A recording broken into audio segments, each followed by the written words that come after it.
Guard भर्ती परीक्षा का मुद्दा लगातार गरमाता हुआ नजर आ रहा है, जहां प्रदेश के युवा एनएसयूआई कार्यकर्ता समेत युवा पूरे आक्रोश के साथ आज सचिवालय का घेराव कर रहे हैं। वहीं अगर आप मेरे पीछे का नजारा देखें तो पुलिस के साथ उनकी कहीं धक्का मुक्की भी होती नजर आ रही है और कहीं कुछ ऐसे युवा भी हमारे साथ है जिनकी पुलिस से बहुत बुरे तरीके से पुलिस ने उनके साथ बर्बरता की है। क्या कुछ हुआ मैम आपके साथ? मैं बताना चाहती हूँ, आज एनएसयूआई द्वारा यूथ कांग्रेस द्वारा यहाँ परीक्षा जो फॉरेस्ट गार्ड की भर्तियाँ हुई थी उसमें हमारा ये सचिवालय कूच था, लेकिन हम शांति से सचिवालय कूच कर रहे थे, लेकिन जो पुलिस कर्मचारी है वो बेहद बुरी तरीके से हम लोगों का धक्का मुक्की कर रहे थे। मैं शांति से धरना प्रदर्शन कर रही थी, उन्होंने पीछे से मेरा कुर्ता खींचा, 3 बार मेरा पुलिस कांस्टेबल लेडी कांस्टेबल ने मेरा गला दबाया और ये मुझे बोलते हैं कि आप लड़की होकर लड़कों के बीच में जाओगी। जब पुलिस वाले ऐसा फर्क करेंगे तो हमारे देश में लड़कियों को दर्जा कब मिलेगा? मैं इस चीज़ का पूर्ण रूप से विरोध करती हूँ कि इन्होंने ये बात मेरे सामने बोले कि आप लड़की होकर लड़कों के बीच में जाओगे। क्या हम लोगों का अधिकार नहीं है धरना कुछ करने का? क्या हम लड़की हैं, हम इतना कमजोर हैं कि हम लड़कों के बीच में खड़े नहीं हो सकती? और मैं निंदा करना चाहूँगी जिस तरीके से 3 बार इन्होंने मेरा गला दबाया, पीछे से मेरा कुर्ता खींचा और मुझे घसीटते हुए लेते गए। लेकिन हम लोग अपना संघर्ष जारी रखेंगे और जब तक हम पे जान है हम तब तक धरना कूच करेंगे, अपनी लड़ाई लड़ते रहेंगे। बिल्कुल अपने अधिकारों की मांग करें। युवाओं के साथ भी पुलिस की बर्बरता साफ तौर पे देखी जा रही है। ये भी कुछ हमारे साथ युवा मौजूद है, तो क्या कुछ कहना चाहेंगे आज आप? देखिए मैडम, आज देखा जा रहा है जिस हिसाब से सचिवालय कुछ किया जा रहा, तो युवाओं को ये डराने के लिए ये भाजपा सरकार आज पूरा मतलब अपना पुलिस बल पूरा दिखा दिया उन्होंने। जितनी बार हमने कुछ किया उतनी बार ये लोग पुलिस को आगे कर देते थे। भाजपा सरकार, क्या ऐसी सरकार ये आगे बढ़ा पाएगी देश को?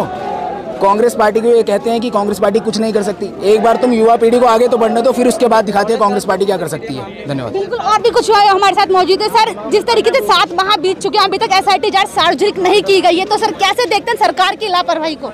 यहाँ पर सरकार जो है गुंगी बहरी सरकार यहाँ पर कही जा सकती है साफ तौर पे, क्योंकि इन्हें जिस तरह फॉरेस्ट गार्ड की भर्ती में जो इन्हें धांधली किया है, उसके बाद इन्हें तमाम ऐसी चीज़ें हैं जिससे आज युवा उत्तराखंड में बेरोजगार है। और हम लोग दूर दूर से आज यहाँ पर देहरादून सचिवालय कुछ करने के लिए आ रखे हैं, बागेश्वर से यहाँ पर आ रखे हैं। तो आज आप भी देख सकते हो कि हमारे ऊपर कितना आक्रोश है, कितनी बेरोजगारी है और आज युवा आज सड़कों पर उतरने पर मजबूर हो रखा है। जिस तरीके से 7 माह बीत चुके हैं और जो एनएसयूआई कार्यकर्ता लगातार कभी ज्ञापन के माध्यम से सरकार को जगाने की कोशिश कर रहे हैं, लेकिन सरकार की तरफ से जो रवैया है बिल्कुल लापरवाही। सरकार जागना नहीं चाहती, सरकार ने अपने चहेतों को सेट इसमें कर रखा है। सरकार ने हजारों लोगों से सैकड़ों लोगों से इसमें पैसा डकार रखा है। इसलिए सरकार अपने चहेतों को सेट करने के लिए इधर जो पहाड़ का जितना भी युवा यहाँ पर आज शहर में आ रखा है तैयारी करने के लिए, उनके साथ लगातार यहाँ पर अन्याय कर रहा है, लगातार उन छात्रों का शोषण कर रहा है। गरीब छात्रों का जो यहाँ पर किसी तरीके से परीक्षा की तैयारी करता है, लेकिन त्रिवेंद्र रावत सरकार लगातार युवाओं का शोषण कर रही है, लगातार युवाओं का छलावा कर रही है। एनएसयूआई शुरू से लेकर जब से ये फॉरेस्ट गार्ड परीक्षा हुई 16 फरवरी से लेकर आज तक एनएसयूआई लगातार संघर्ष कर रही है, लेकिन त्रिवेंद्र रावत के सरकार के कानों में जू नहीं है। उसके मंत्रियों ने इसमें पैसा डकार रखा है, उनके नेताओं ने इसमें पैसा डकार रखा है, इसलिए त्रिवेंद्र रावत सरकार इस पर कोई फैसला नहीं ले रही है। अगर त्रिवेंद्र रावत सरकार दूध की दुली है तो इसके एसआईटी जांच रिपोर्ट को अतिशीघ्र स्वीकृत करे। अगर त्रिवेंद्र सिंह रावत अपने आप को और निर्दोष साबित करते हैं, अपने आप को निर्दोष मानते हैं, जीरो टॉलरेंस की सरकार मानते हैं, तो इस एसआईटी की रिपोर्ट अतिशीघ्र जारी करे, अन्यथा एनएसयूआई प्रदेश स्तर पर युद्ध छेड़ेगी और त्रिवेंद्र रावत की नाक के नीचे दम करके रखेगी। तो एक और युवा नेता हमारे साथ मौजूद है, जहां पुलिस द्वारा उनके साथ बर्बरता सामने आई है। सर, क्या कुछ हुआ है आपके साथ? जी, जैसे कि आज हम जो है विगत समय पहले जो है जो फॉरेस्ट गार्ड भर्ती परीक्षाएं आयोजित की गई थी, उसमें जो है जो धांधली की गई, मैं तो सीधे कहना चाहता हूं कि भाजपा सरकार और इनके मंत्रियों द्वारा जो है ये एक सोची समझी साजिश थी। अपने लोगों को बैकडोर से जो है धांधली के माध्यम से अपने लोगों को भर्ती दिलवाने के लिए, और जब एनएसयूआई छात्र संगठन द्वारा इस भर्ती की जांच की मांग की जाती है तो पुलिस, ये उत्तराखंड सरकार द्वारा लगातार पुलिस को आगे किया जाता है और पुलिस लगातार युवाओं को अपने हक लेने से रोकती है। मैं निवेदन करना चाहता हूं उत्तराखंड पुलिस के अधिकारियों से एवं उत्तराखंड सरकार से, यदि आप वास्तविकता में यदि आप साफ सुथरी छवि के हो, यदि आपका धांधली में किसी प्रकार का हस्तक्षेप नहीं है, यदि आपने धांधली नहीं करवाई है, तो इसकी फॉरेस्ट गार्ड भर्ती परीक्षा की धांधली की निष्पक्ष जांच की जाए और दोषियों को कड़ी से कड़ी कानूनी सजा दी जाए। अन्यथा NSUI अभी जिस हिसाब से सड़कों पर आंदोलनरत है, आने वाले समय में NSUI का एक एक कार्यकर्ता युवाओं के हक के लिए लड़ने के लिए और मरने के लिए तैयार है। ये उत्तराखंड सरकार एवं उत्तराखंड के पुलिस अधिकारी ध्यान से सुन लें। सर, क्या कुछ कहना चाहेंगे आप जिस तरीके से पुलिस का रवैया देखने को मिल रहा है पीछे? पुलिस का रवैया जो मैं देख रहा हूँ बहुत ही खराब है, और ख़राब मैं इसलिए बोल रहा हूँ कि उत्तराखंड सरकार अगर भर्ती नहीं कर सकती किसी को, तो खाली कोई भर्ती ना निकाले। खाली हमें जो भर्तियां दिखती है और कागजों में दिखती है, धरातल पे कोई भी भर्ती नहीं आती है, खालियां भर्ती जाती रहती है। दूसरी बात, एक 2017 की थी फॉरेस्ट गार्ड की भर्ती, वो 2019-20 में जो है तो वो पेपर दिलवाते हैं, वो पेपर लीक हो जाते हैं। क्यों उसकी ठोस कार्रवाई नहीं हो रही है? मैं सरकार से कहना चाहूँगा कि उसकी कार्रवाई हो, और आगे जो आप भर्तियाँ पेपरों में निकालिए, खाली ना निकालिए। अगर खाली निकालोगे तो ऐसे हम करते रहेंगे, और इसके बाद आप पुलिस प्रशासन को आगे न करें, नहीं तो हमें भी मजबूरन होकर धक्का मुक्की का सामना करना पड़ेगा। यही मैं कहना चाहूँगा। अभी सर, जिस तरीके से बार बार परीक्षाओं की धांधली सामने आ रही है, लेकिन भाजपा सरकार में ऐसा हो रहा है और NSUI कार्यकर्ता लगातार इसके खिलाफ आवाज उठा रहे हैं, लेकिन सरकार के कार्यकाल को किस तरीके से देखते हैं आप? देखिए, NSUI तब तक इसकी आवाज़ उठाती रहेगी जब तक भाजपा सरकार, ये गूंगी बहरी सरकार, इस पे कोई ठोस निर्णय नहीं देती है।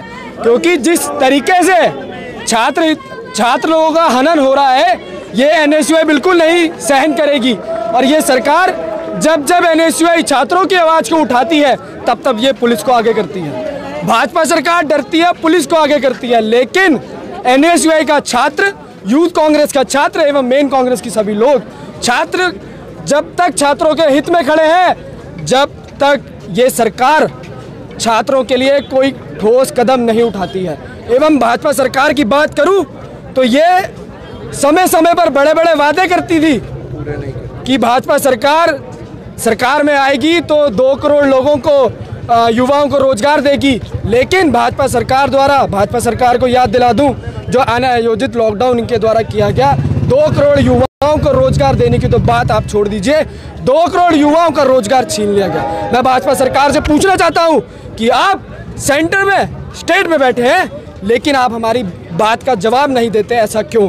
और जब तक छात्रों के लिए कोई ठोस कदम, कोई ठोस निर्णय नहीं लिए जाते, NSUI, main Congress, youth Congress इसका पुरजोर विरोध करती रहेगी।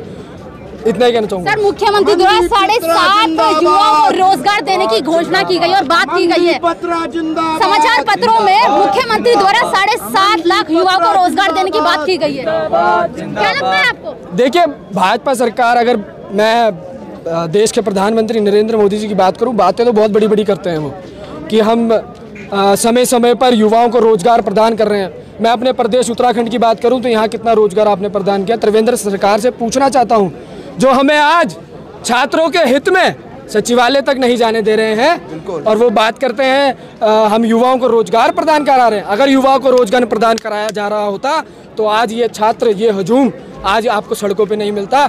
ये भाजपा सरकार की जो पॉजिटिव वाइब्स जो उन्होंने फैला रखी हैं, उनके हित में होता है। सर, क्या मंशा लग रही है सरकार की कि पुलिस, और ये मतलब जब भी कुछ ऐसा होता है तो पुलिस सबसे पहले आगे आ जाती है कितना? और जी, हमारे कितने कार्यकर्ताओं को चोट लगी है, कितनों के खून निकले, कितनों के शर्ट फट गए हैं। ऐसा तो नहीं होता है।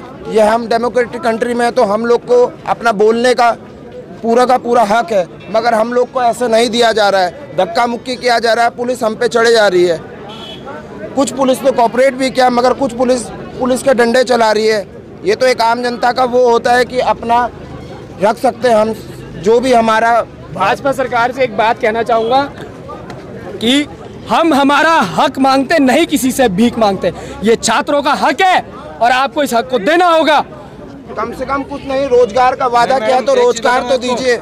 जब कांग्रेस का सरकार था तो हम जितने टीचर थे, मैं खुद एक क्वालिफाइड हूँ, मैं संविधान में लगा हुआ था, लेकिन बीजेपी सरकार आते ही यहाँ पर जातिवाद आ गई कि ये यूपी का है, एक बिहार का है, इसको हटाया जाए, यहाँ पर गढ़वाल का लाया जाए, ये लाया जाए। ये कौन सी ताकीदारी है? उन लोगों ने हम संविदा वाले जो हम 5-5, 7-7 साल वहाँ पर नौकरी कर रहे हैं और हमें हटा के उन नए लोगों को जिनसे घूस लेके उन्हें बैठाया जा रहा। तो बताइए, हमने बीपीएड नहीं किया, क्या हमने पढ़ाई नहीं किया, हमारे माँ बाप ने मेहनत नहीं किया, तो हमारे साथ ऐसे गद्दारी क्यों किया जा रहा है बीजेपी सरकार? मैडम, हम बीटेक पढ़े हुए हैं मगर हमारे को नौकरी नहीं मिल रही है इंडिया में। इतने हम पढ़े लिखे लड़के हैं, बीटेक किया हुआ है, डिप्लोमा किया हुआ है, मगर हमको नौकरी नहीं है। मगर हमें खुद फॉरेन में जाके नौकरी करनी पड़ रही है। क्यों? अपने देश छोड़ के बाहर नौकरी करनी पड़ रही है, क्योंकि हमें जॉब नहीं मिल रही है।